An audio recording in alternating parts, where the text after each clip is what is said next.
और इधर नैनीताल से एक बीमार बुजुर्ग को कंधे पर लादकर अस्पताल ले जाने वाली तस्वीर सामने आई। ग्रामीण 2 किलोमीटर पैदल चलकर बुजुर्ग महिला को कंधे पर उठाकर अस्पताल लेकर पहुंचे। दरअसल गांव तक पक्की सड़क नहीं है, इस वजह से लोगों को अस्पताल जाने तक इसी तरह से मुश्किलों का सामना करना पड़ता है। तस्वीर देख लीजिए आप।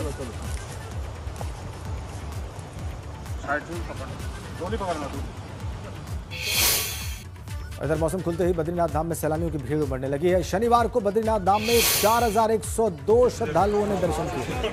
18 सितंबर से अब तक 71,000 श्रद्धालु बद्रीनाथ धाम में दर्शन कर चुके हैं।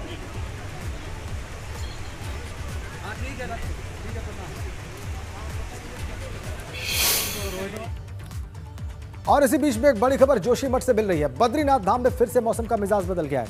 उच्च हिमालयी इलाकों में बर्फबारी की खबर है। बद्रीनाथ धाम और नीलकंठ की पहाड़ियों पर बर्फबारी की खबर आ रही है। बर्फबारी से बद्रीनाथ धाम में ठंड बढ़ गई है। बड़ी खबर, एक बार फिर से मौसम बदला है। बद्रीनाथ धाम में बर्फबारी की खबर है और इस बर्फबारी की वजह से तापमान गिरा है, ठंड बढ़ी है। नीलकंठ की पहाड़ियों पर भी बर्फबारी की खबर आ रही है। ठंड बढ़ गई, इस बर्फबारी की वजह से तापमान गिरा है।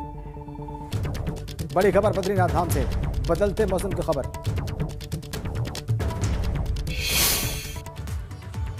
इधर उत्तराखंड में एक बार फिर से चारधाम यात्रा सुचारू कर दी गई है। यात्रा खुलने के बाद चारों धामों में यात्रियों की संख्या में लगातार इजाफा हो रहा है। सबसे ज्यादा भीड़ केदारनाथ धाम में है।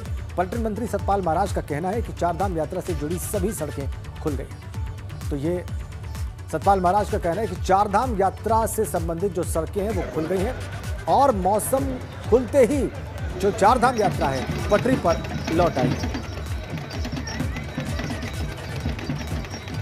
हमने सड़कों को ठीक कर दिया है और जो भी सड़कें टूट गई थी उनकी मरम्मत की है।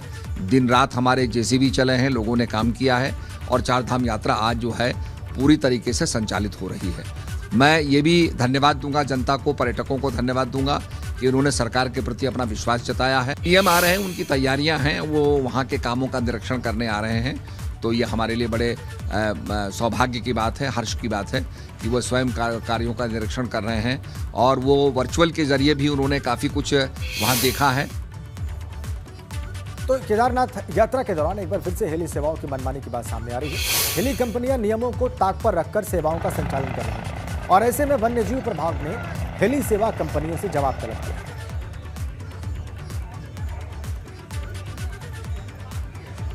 केदारनाथ में हेली सेवाओं की मनमानी की खबर आ रही है। नियमों की अनदेखी की जा रही है हेली कंपनियों के द्वारा और इसीलिए जवाब तलब किया गया है। इधर प्रयागराज में संतों की बैठक से पहले ही हरिद्वार में 7 अखाड़ों ने अध्यक्ष चुन लिया है। साथ ही अब नवनियुक्त अध्यक्ष रविंद्रपुरी महाराज समेत तमाम पदाधिकारियों को बधाई देने का सिलसिला भी शुरू हो गया। पूरी कार्यकारिणी फूल महिलाएं पहनाकर उन्होंने स्वागत किया और शॉल भेंट कर रविंद्रपुरी जी का सम्मान किया।